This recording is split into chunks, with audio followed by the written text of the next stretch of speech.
So welcome everybody to this latest GCSE revision video on 162 Maths. In this video we'll be going over a topic test on some GCSE higher level indices. Now we'll put a copy of the question sheet in the description below for you to download and have a go at before we go through the answers in this video.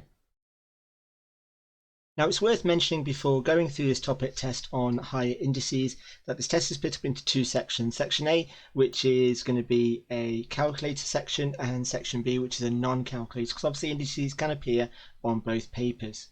So going through section A, which is our calculator section, so it says use your calculator to work out this. Now for these questions, all you need to do is make sure that you do know how to use your question effectively, both with the power buttons and using fractions and roots. So here I've pressed my fraction button. I'm just going to enter this in exactly how it's written in the question. So 33.64 over 19.8 plus 9.2.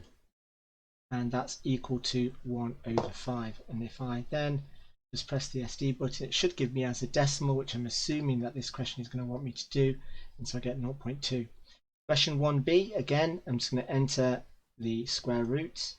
Then press the fraction, and I've got 6 to the power of 4 over 2 to the power of 6, and press equals, and it gives me 9 over 2, so the answer there is 4.5. Then for question 2, it's saying to what whole number power of 2 is 16,384. So basically what this question is asking me is what number to the power of 2 gives me this, and it's just about guessing.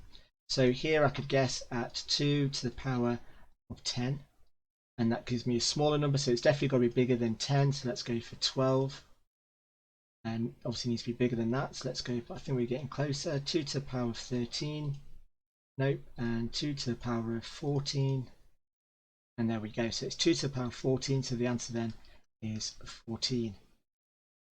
Moving on to question 3, it says work out the value of x. So again, what we're going to do is use the calculator and just guess random values. So again, let's go for 4. So we've got 2 to the power of 4 times 3 to the power of 4. Press equals, and it does actually give me that number, so x equals 4, so good guess there.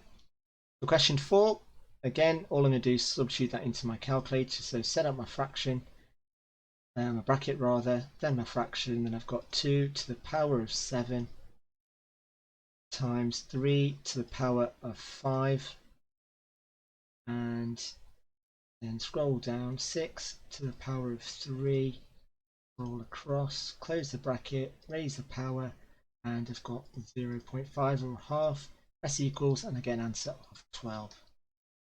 Now for question 5, it says Raj and his sister Zia are both at secondary school. Raj is 3 years older than Zia. The sum of the squares of their age is 369.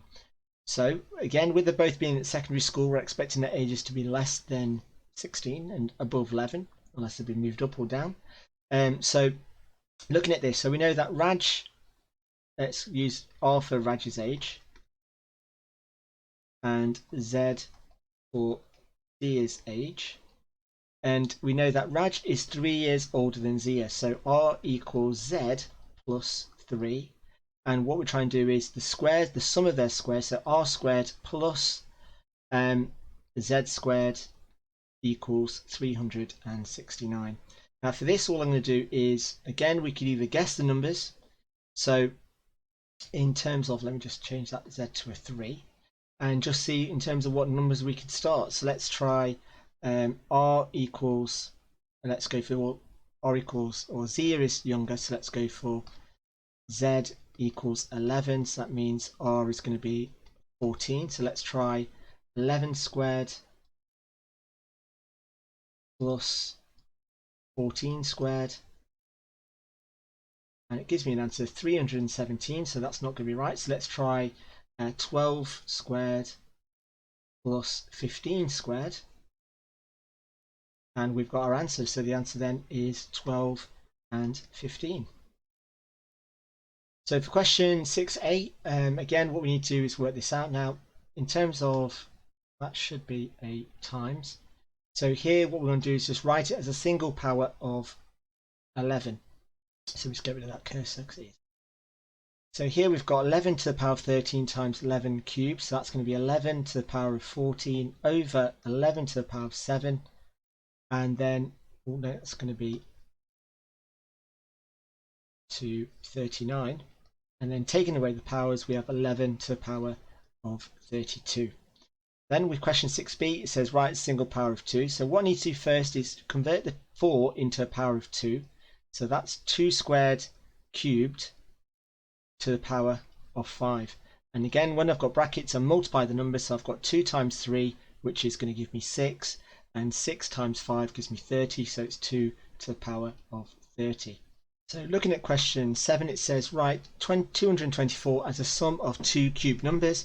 So again, if we just write down what our cube numbers are, so we've got 1 cubed, 2 cubed is 8, 3 cubed is 27, 4 cubed is 64, 5 cubed is 125, 6 cubed is 216. So what I'm looking for is two numbers that add together to make 224, and I can see straight away it's going to be 216 plus 8. Now looking at section B, which is the non-calculated questions, question 8 says estimate the square root of 90.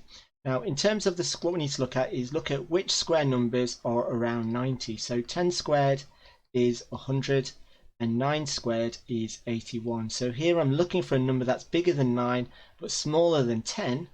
But obviously we're looking at 90, so I would say a decent answer would be around about 9.5. It then says between which two integers does the cube root of 80 lie? Well, again, if I go back to my cube numbers, 1 cubed is 27, 2 cubed is, no it's not, 1 cubed is 1, 8 cubed, sorry, 2 cubed is 8, 3 cubed is 27, 4 cubed is 64 and 5 cubed is 125. So we're looking for a value that's between 4 and 5, and that is what the answer is. So looking at question 10, it says write the square root of 100 million as a power of 10. Well, looking at the number that's inside the square root first, I've got 100 and I'm going to multiply that by 10 to the power of 6, and that is there my 100 million. Now that converted as a power of 10 is going to be 10 to the power of 2 times 10 to the power 8, which gives 6, which gives me 10 to the power of 8. And then square root as a power is a half, so then 8 times a half is going to give me 10 to the power of 4. Then question 11, it says solve the equation of x squared plus 1 equals 48. So I take the 1 over by adding 1. And so I've got x squared equals 49. So x equals plus or minus 7, or you can write your answer as 7 or minus 7. Any of those two ways would be fine. Now question 12, it says Tina says the difference between any two consecutive square numbers is always odd. Is she correct?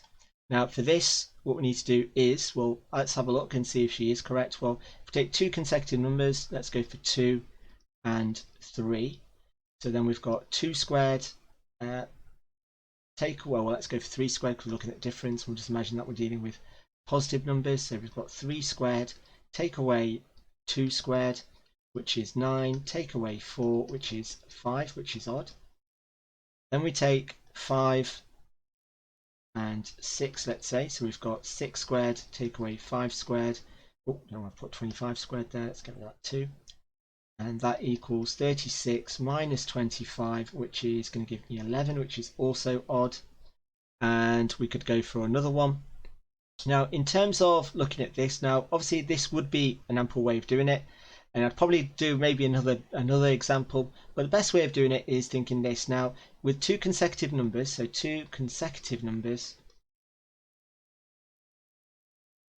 you're going to end up with an even number and an odd number. Now, in some cases, the odd number might be bigger than the even number, or the even number might be bigger than the odd, but that's either here or there. Now, when I do an even number squared, that's always going to be an even number. And when I do an odd number squared, that's always going to give me an odd number. And so therefore, an even number plus an odd number will always equal an odd number. So is she correct? Yes, she is. So again, you can either give 2 or 3 numerical examples, or you could use this. I would say the latter is probably a better proof of explaining the answer. Then question 13, it says estimate the value of 3 to the power of something equals 25. Now if we look at the powers of 3, so 3 squared is 9, 3 cubed is 27, then we're looking for a number that is between 2 and 3, but it's got to be close to 3. So I would say an answer around 2.8, 2.9, because obviously 25 is quite close to 27. Then our final question with regards to question 14, it says A and B are whole numbers greater than 1. Work out 2 different pairs of numbers for values of A and B for which A to the power of B equals 64. Now there's a couple of things you could have here. So we've got 4 to the power of 3 equals 64, and we also know that 8 squared equals 64 as well. So A equals 4, B is going to equal 3, and if A equals 8, B is going to equal 2. And that concludes this topic test on indices.